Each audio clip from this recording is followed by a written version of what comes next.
Brain of Britain, the nationwide general knowledge contest, chaired by Russell Davis.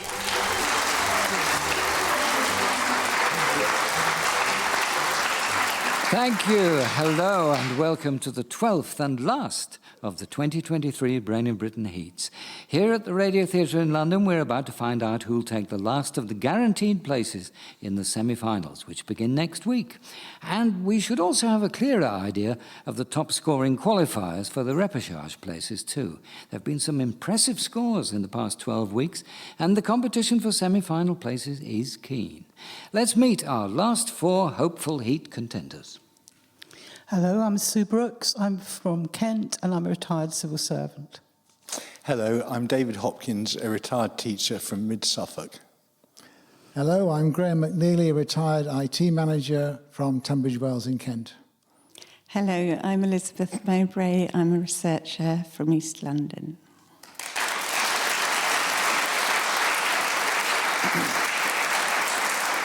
Welcome to all of you, and the very best of luck. I don't need to tell you that lucky guesses can often win crucial points, and with some very high-scoring contests in this series, it's worth going for every point that you can. So don't be shy. Fingers on buttons. First round starts with you, Sue Brooks. In 1980, which British figure skater won gold at the Lake Placid Winter Olympics and the title of BBC Sports Personality of the Year? Robin Cousins. It was Robin Cousins, yes.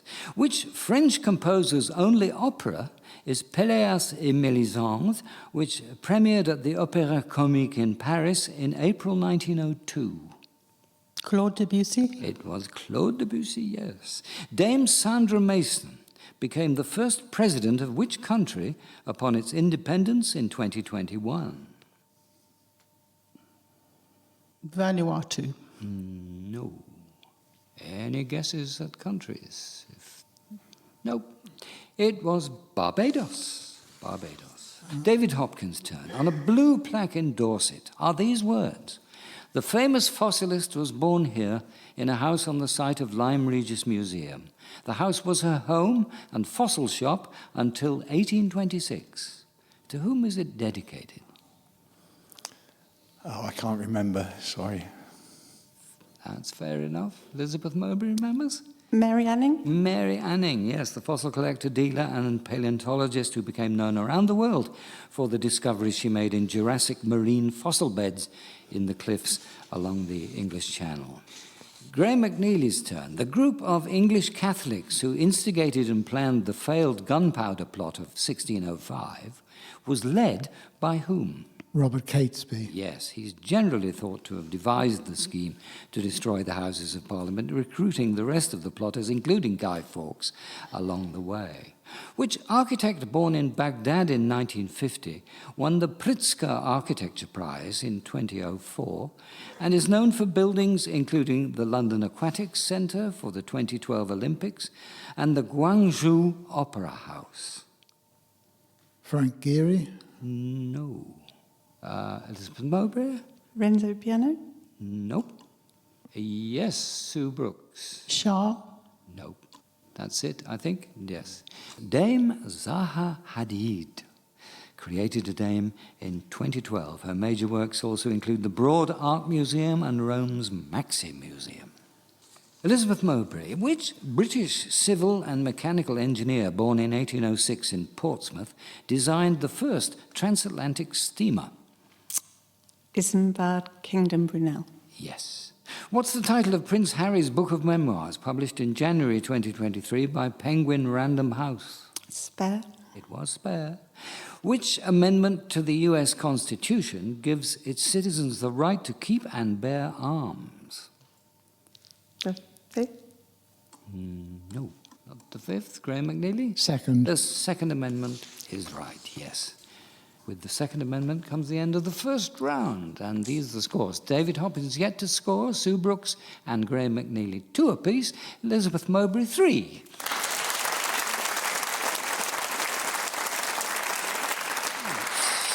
Straight back in a hurry to Sue Brooks, and it's time to hear some music. In July 2023, the entertainment world said goodbye to Vince Hill a British singer who'd recorded 25 studio albums, several soundtracks, written songs and plays, and hosted TV shows during the 1970s and 80s.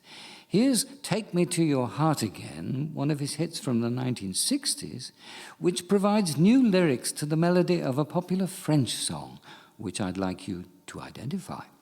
Take me to your heart again. Let's make a start again. Forgiving and forgetting. Take me to your heart again and leave behind from then a life of lone regret. La Vie en Rose. La Vie en Rose, which was the signature song of Edith Piaf, yes. Which bird, representing resolve, determination, and the high status of a monarch, did Henry VII adopt as a king's beast when he married Elizabeth of York? The Falcon. It was the falcon, yes. In tennis, which opponent did Virginia Wade beat in the final to win the Wimbledon ladies singles title in 1977? Betty Stover. Betty Stover, yes. Well done. When the Montgolfier brothers let loose their second hot air balloon from the grounds of the Palace of Versailles in 1783, they permitted 3 different animals to be used as passengers in the gondola. Can you name any one of these animals? A sheep. Yes, a sheep was one, a duck and a rooster were the other 2. La Nijinská is the title of a 2022 biography of the woman whose career as one of the foremost choreographers of the 20th century was often eclipsed by her brother, the legendary dancer and choreographer Václav Nijinsky. What was Nijinská's first name? Natasha. No. Hard luck. David Hopkins? Ludmilla? It wasn't Ludmilla either, no. Yes, Graham McNeilly? Anna. No. Elizabeth Mowbray? Victoria? No, it was Bronislava. Yes.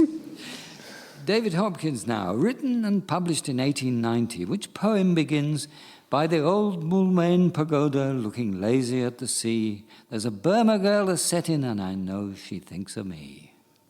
The Road to Mandalay? Mandalay, yes. Mandalay is, I think, the title, just the word itself, but that's fine. It's the right poem by Rudyard Kipling, and once uttered as a song by Frank Sinatra, a performance which ends prematurely with a whopping bash on a huge gong. It's very funny. In ancient history, who was the wife of Philip II of Macedonia and the mother of Alexander the Great? I feel I ought to know this.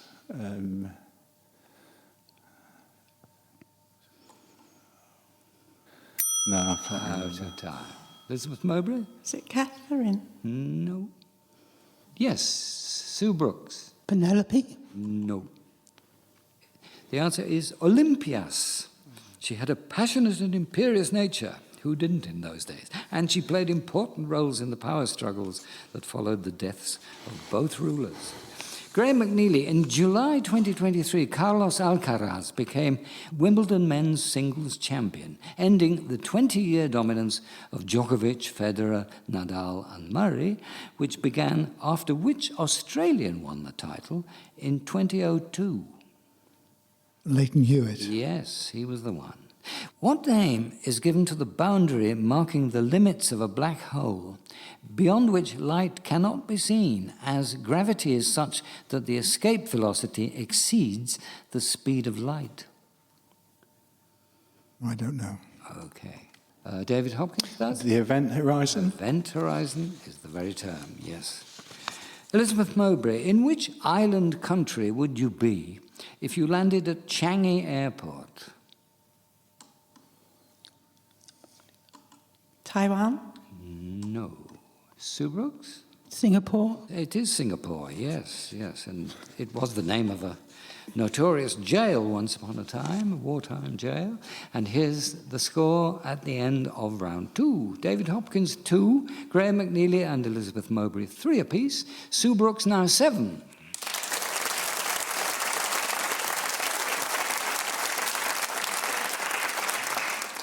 right, Sue Brooks, let's see if you can consolidate that lead. What's the surname of the four siblings, Peter, Susan, Edmund and Lucy, in the novel The Lion, the Witch and the Wardrobe? Pevensey. Pevensey, yes. What's the real name of the Czech opera, sometimes known irreverently among musicians as Squander the Bog Paper? The Cunning Little Vixen. No. David Hopkins? The Macropolis case? No.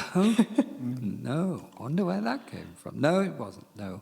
It was Schwander the Bagpiper by Jaromir Weinberger, the polka from which I'm sure you would recognize if you heard it. It's the one that goes... Anyway.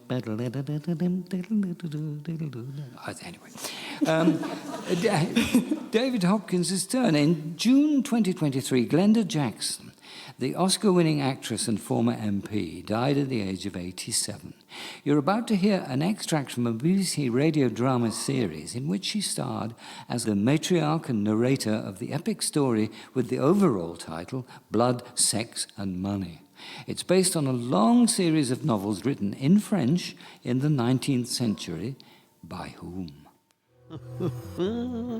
Lust, that deadly sin, shouted from pulpits, spat at the fallen.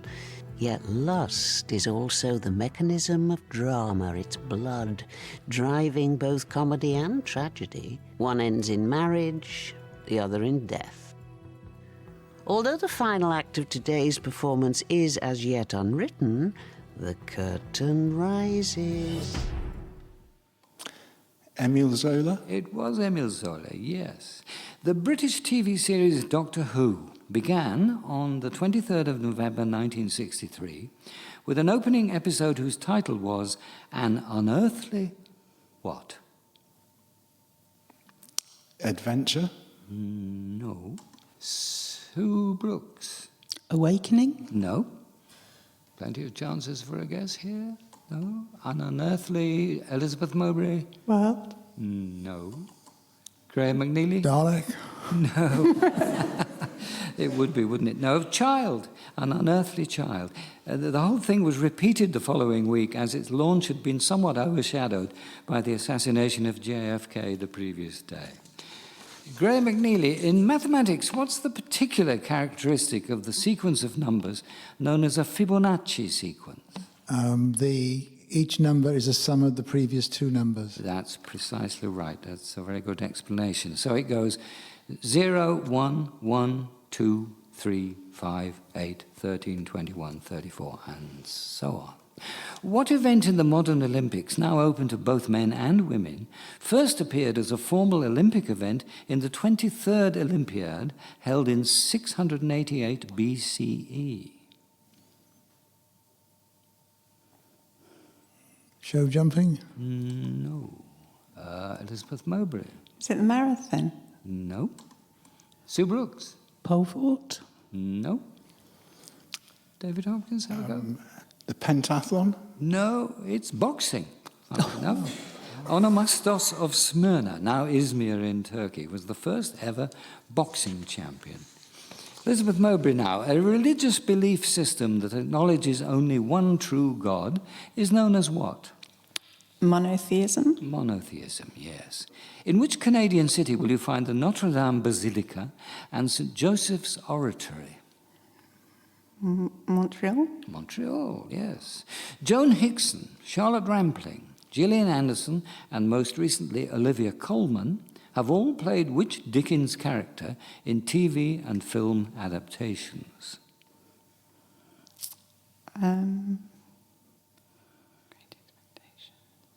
Is it Miss Havisham? It is Miss Havisham. Well worked towards, yes. Although perhaps the best remembered one is still Martita Hunt in the old David Lean version. Locked away and carefully guarded in the Bank of England vaults are a number of large-sized, non-circulating banknotes with very high denominations. £1 million banknotes, which are known as giants, and £100 million banknotes, which are known by what name? Methuselah's? David Hopkins. Titanics? I Titans. think, yes. Yes, you were near enough the first time, I think. Titans, they are known as, yes. They're used to back the value of everyday notes issued by commercial banks in Scotland and Northern Ireland. And that's the end of a round. Gosh.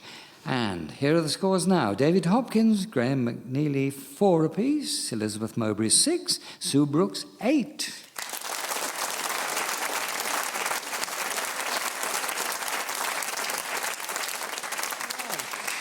Right, with everything to go for still, let's take a few moments to give our contenders a breather and suspend the rivalry as we invite a listener to try and beat the brains. Steve Mannering in Bath is just one of the hundreds who sent us question ideas in recent months to brainofbritain@bbc.co.uk or via the link on our web pages. In fact, it's not the first time Steve's had questions used in the show, and he stands to win a prize again if our brains can't come up with the correct answers to his pair of questions, after suitable consultation between themselves. The two questions have a linking theme, which will become apparent as they unfold. Do make sure you confer on these and come up with an answer that all 4 of you are happy with. Here's Stephen's first question. In 1956, a TV actor played a corrupt constable in Dixon of Dock Green. In 1963, another actor played the TV husband of Prunella Scales. In a 1965 film, an actress played an actress playing Shakespeare in India. And in 1969, another actress played a dancing teacher with criminal tendencies in The Avengers. In 1975, what brought these 4 people together? The Good Life, isn't it? The Good Life. Could be Felicity The Good Life, Kendall yes. is definitely Richard one of them. Ryers. Shakespeare in India. Yeah. Yes. Yeah. We go with that? Yeah. Good Life. Yeah. Yeah, good. That's good. All actors in The Good Life? They were indeed the cast of The Good Life. Yes, well done. In order, they were Paul Eddington, Richard Briers in Marriage Lines, Felicity Kendall in Shakespeare Waller, and Penelope Keith. Right, that was quick. See how you get on with Steve's second question. After The Good Life, all 4 actors took leading roles in other BBC sitcoms. Paul Eddington in Yes Minister, Richard Briers in Ever-Decreasing Circles, Penelope Keith in To the Manor Born, and Felicity Kendall in a series in which she played a woman whose relationship had broken up. It enjoyed relatively modest success compared with the others, despite the pedigree of both its star and its writer. Can you remember what it was called? Solo, I think. Solo, yeah. Solo. We think it's Solo. Written by? Carla Lane. Absolutely right, yes indeed. Elspeth Gray played her mum and Stephen Moore her rather feckless ex. It ran for 2 series in 1981 and 82. So thank you, Steve, for those lovely questions which provided much nostalgia. But I'm afraid we can't give you a prize because they got the answers pretty quickly. Nevertheless, our audience will wish to show its appreciation with this never-decreasing round of applause.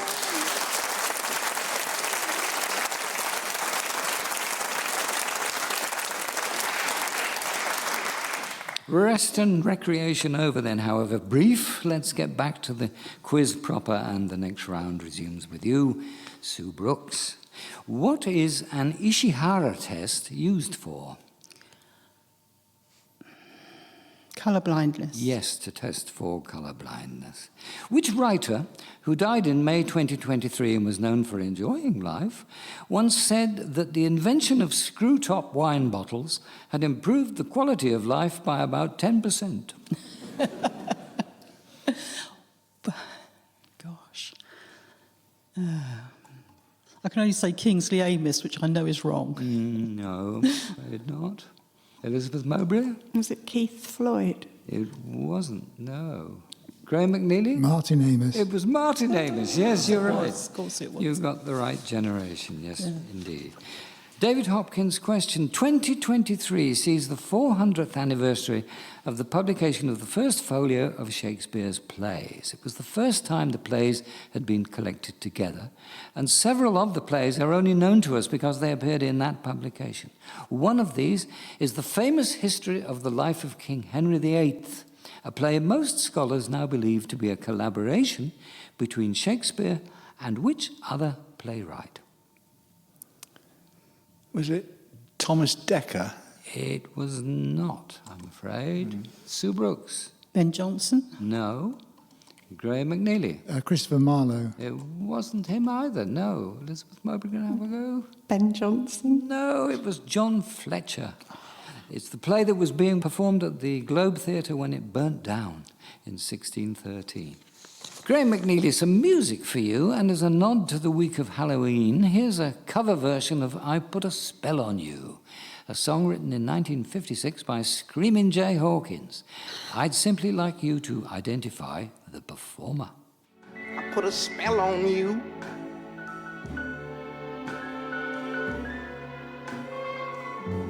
Cause you're mine.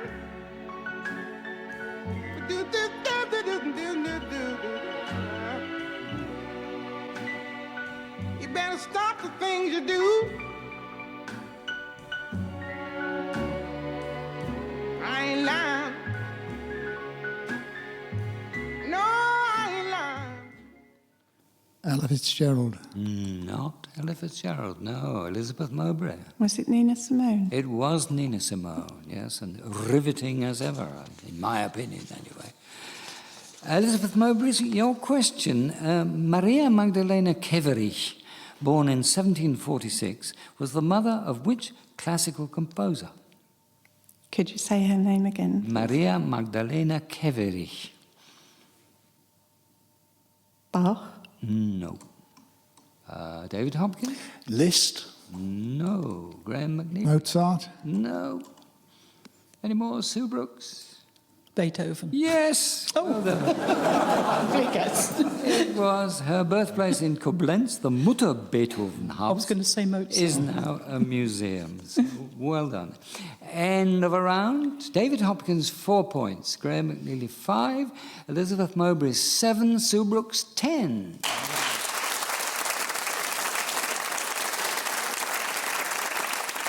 And this, folks, is the final round of the contest. I'm afraid it has to be. Sue Brooks, who was the first Protestant Archbishop of Canterbury? Cranmer. Yes, Thomas Cranmer, in the 16th century, one of the prime architects of the English Reformation during the reigns of Henry VIII and Edward VI. Created as a reference to the Place Vendôme in Paris, the stopper of a Chanel No. 5 fragrance bottle has what shape? Circular. No. David Hopkins? Is it cube? It isn't a cube, no. No. An ellipse. Graham McNeilly, an ellipse, no. It's like a rectangle, like a square rectangle thing. Square rectangle thing, no.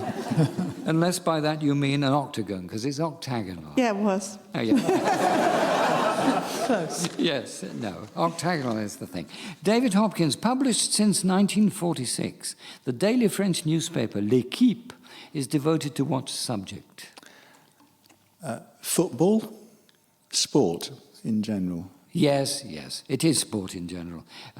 It gets most of its attention from its football opinions, it's true. What is the main protein found in milk?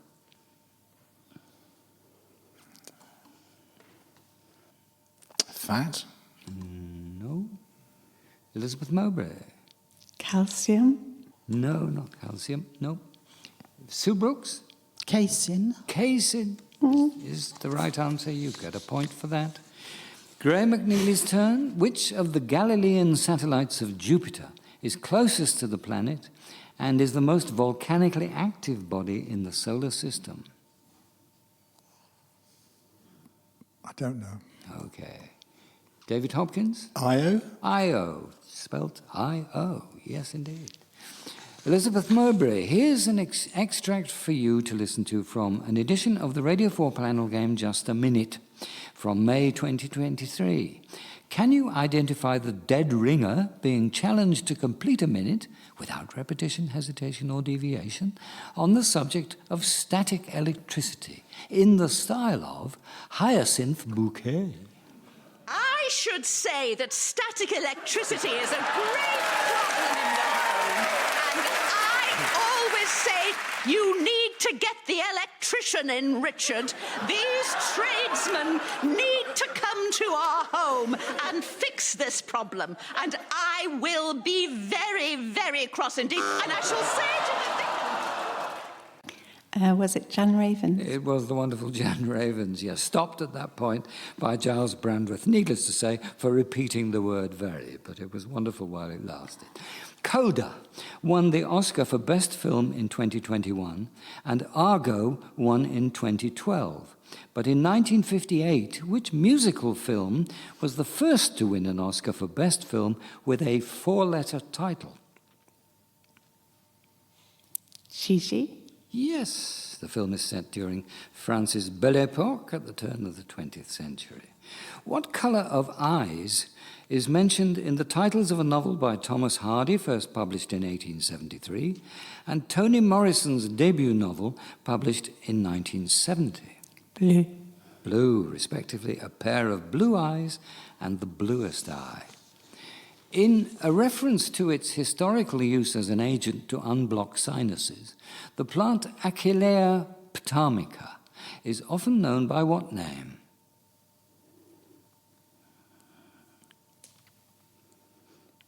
Menthol? No. Yes, Sue Brooks. Eucalyptus? No. Nobody knows. No. The answer is sneezewort. And on that note, we come to the end. It means that the result in the last of our 2023 Brain of Britain Heats is as follows. Graham McNeilly, 5 points. David Hopkins, 6. Elizabeth Mowbray, 10. Sue Brooks, 12.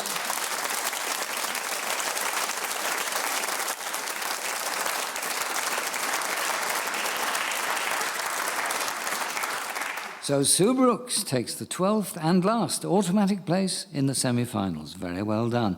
And thank you to the other three of you for putting up such an impressive fight.